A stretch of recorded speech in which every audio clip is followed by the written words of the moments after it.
I have to say, watching the video that you're actually about to watch is not easy. Like back then, I thought I knew everything about being a submissive. I didn't. I mean, the content is great, don't get me wrong.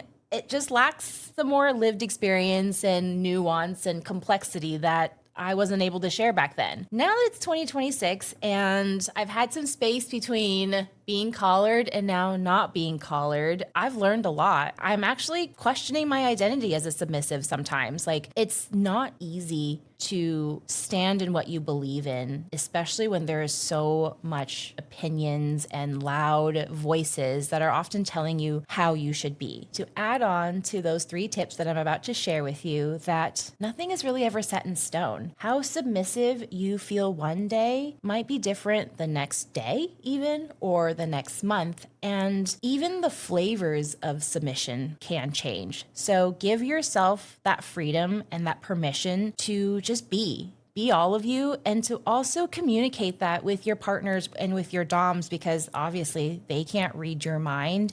And know that so long as you're doing it from a place of authenticity and leading with integrity, you're doing it right. So I'm curious, as I'm about to go create a ton more content on being submissive and all the tips and stuff that goes into it, what are you curious about? Tell me in the comments below, because it will help me actually create content that matters to you. In the meantime, go watch 2018 me, and I'll see you in the next video. So I get asked this question all the time. Veronica, how do I be submissive? How do I be more submissive in the BDSM world? So in this video, I'm going to give you 3 of my favorite tips on how to be submissive in the BDSM world. And I'm going to just be honest with you and give you my answers for how I would answer the questions I'm going to ask you. Stay tuned.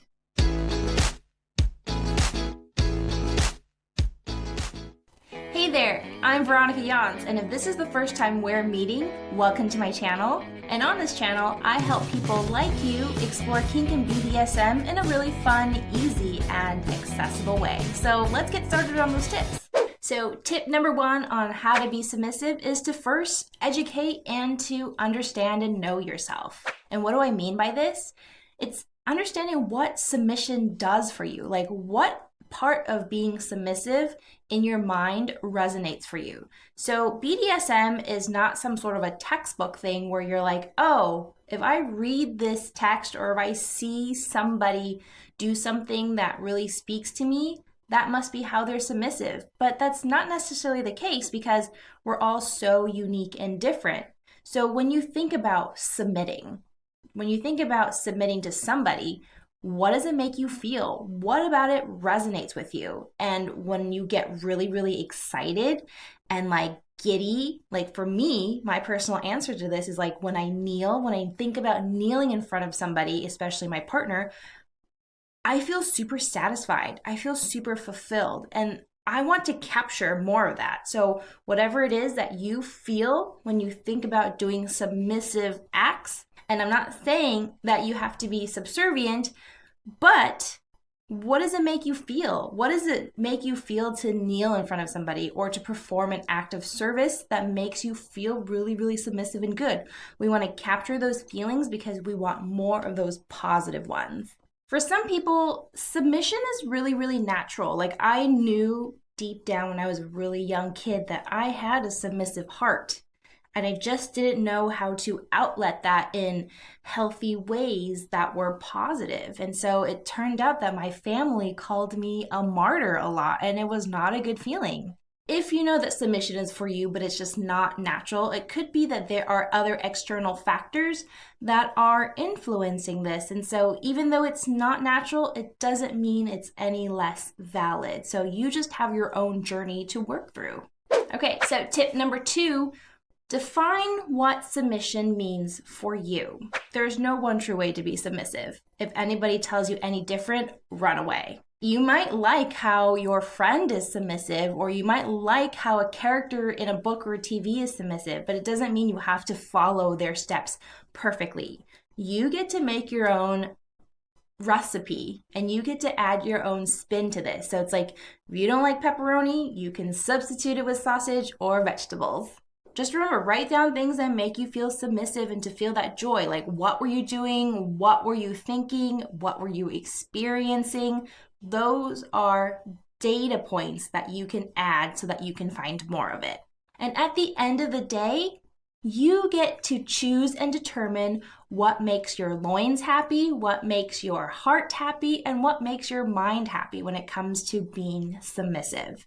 There's no one true way. And number 3, you need to set boundaries and limits. There are so many facets to being a submissive. The biggest thing that I can tell for you right here is things that make you feel icky, things that shoot up red flags and stop signs all over you. If you feel like you're doing something and it just feels gross because it's triggering a memory or it goes against your core values and beliefs, something that I feel you were inherently born with, then don't do that. It's going to make your experience extremely terrible.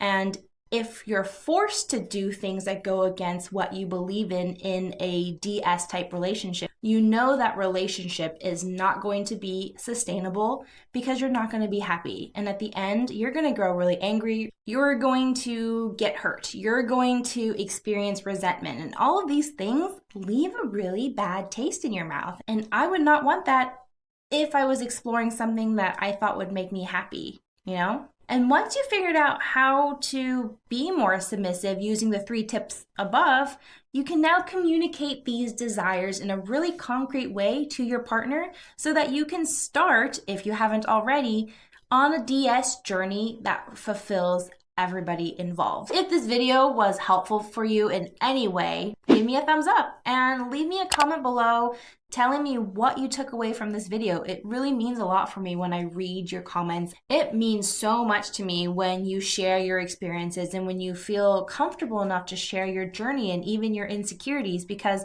it only helps us as submissives just grow into a more tight-knit community. Thank you so much for watching. I'm going to see you in the next video, and don't forget to hit the subscribe button below for more videos like this. Bye!